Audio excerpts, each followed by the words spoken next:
بسم اللہ الرحمن الرحیم۔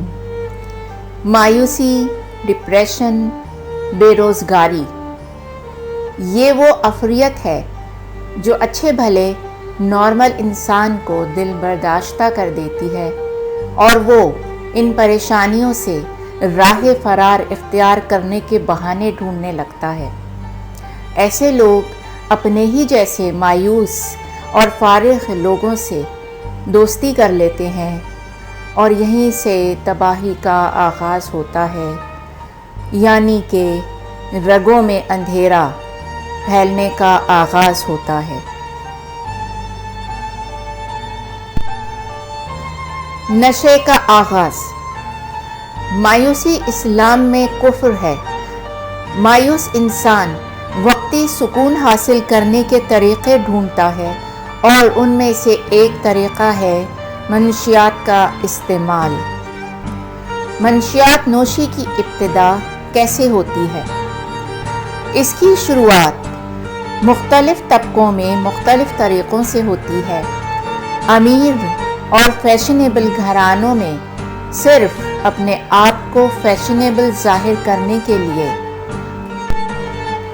اور دوستوں کا ساتھ دینے کی خاطر نوجوان شیشہ، کرسٹلائز کوکین، ہیروئن، چرس اور اسی نوعیت کی دیگر نشہ آور اشیاء کا استعمال شروع کرتے ہیں اور آہستہ آہستہ اس کے عادی ہوتے چلے جاتے ہیں اور یہ زہر ان کی رگوں میں اترتا چلا جاتا ہے۔ دوسری جانب متوسط اور غریب گھرانوں کے نوجوان محض سگریٹ نوشی کو وقت گزاری کا ذریعہ جان کر اس عادت میں بری طرح گرفتار ہو جاتے ہیں اور اس طرح منشیات فروشوں کے ہتھے چڑھ جاتے ہیں۔ منشیات فروشی ایک مافیا ہے جو ایسے پست حوصلہ لوگوں کی طاق میں رہتا ہے تاکہ ان کا کاروبار فروغ پائے۔ یوں غیر محسوس طریقے سے ایک نوجوان اپنی زندگی داؤ پر لگا دیتا ہے۔ گھر والوں کا کردار۔ اگر گھر کے افراد چاہے وہ کسی بھی طبقے کے ہوں اپنے بچوں سے مضبوط اور دوستانہ تعلق رکھیں تو ایسی نوبت ہی نہ آئے۔ بچوں کے دوستوں اور محض کلاس فیلوز کے بارے میں مکمل طور پر آگاہ ہوں۔ بچوں کے گھر سے باہر جانے اور آنے کے اوقات مقرر ہونے چاہیے اور ان میں تبدیلی کو خطرے کی گھنٹی سمجھیں۔ کم از کم رات کا کھانا تمام گھر والے مل کر کھائیں اور بچوں سے ان کی مصروفیات کے بارے میں دوستانہ انداز میں بات چیت کرتے رہیں۔ بچوں کے موڈ میں تبدیلی کو معمولی نہ جانیں اور ان سے اس سلسلے میں بات کریں۔ کچھ مسئلے اگر وہ بتائیں تو ان کو توجہ سے سن کر ان کو حل کریں۔ بعض بچے کم گو ہوتے ہیں، ان سے خاص طور پر دوستانہ رویہ اختیار کریں تاکہ وہ اپنی بات آپ کے ساتھ شیئر کر سکیں۔ سب سے اہم بات، بچوں کو ان کی مرضی کے شعبے کو اختیار کرنے کی اجازت دیں۔ اپنی مرضی ان پر مسلط نہ کریں۔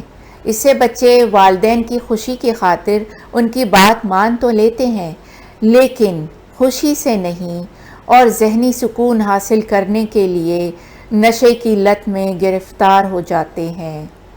اگر بچہ ہر چیز سے بیزار نظر آ رہا ہے اور اس کی بھوک میں واضح کمی آ گئی ہے تو معالج سے رجوع کریں۔ زندگی کی جوت جلائیے۔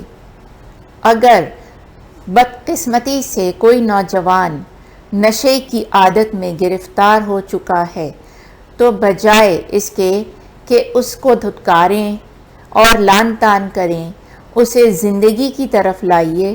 وہ کیسے؟ ایسے سب سے پہلے اسے اس مرکز میں لے جائیے جہاں نشے کے عادی افراد کا علاج کیا جاتا ہے، یعنی ریہیبلیٹیشن سینٹر۔ گھر واپس آنے کے بعد ایسے شخص کو زندگی کی طرف لانے میں گھر والے اہم کردار ادا کرتے ہیں۔ ایسے شخص کے ساتھ نارمل رویہ اختیار کیجیے، اسے ماضی کا حوالہ نہ دیجیے اور نہ تانا دیجیے، اسے بھرپور وقت دیجیے اور اس کی توجہ مختلف کھیلوں اور ورزش کی جانب مبذول کرائیے۔ سب سے اہم بات، اسے نماز اور اللہ سے رابطے کی جانب لائیے۔ اس کے دوستوں پر خصوصی نظر رکھیے کہ برے دوستوں کی صحبت ہی اسے پھر اس راستے پر گامزن کر سکتی ہے۔ ذہنی دباؤ اور مایوسی کو اس کے قریب نہ آنے دیں، بلکہ اچھی کتابیں پڑھنے کی جانب راغب کیجیے۔ جو ادویات معالج نے تجویز کی ہیں انہیں باقاعدگی سے جاری رکھیے اور وقتاً فوقتاً معائنہ کرواتے رہیے۔ آج کے بچے کل کے مستقبل کے معمار ہیں۔ اگر آج ان کی بنیاد مضبوط ہوگی تو کل یہ نوجوان روشن مستقبل کے ضامن ہوں گے، اور ان کی حفاظت اور رہنمائی ہمارا فرض ہے۔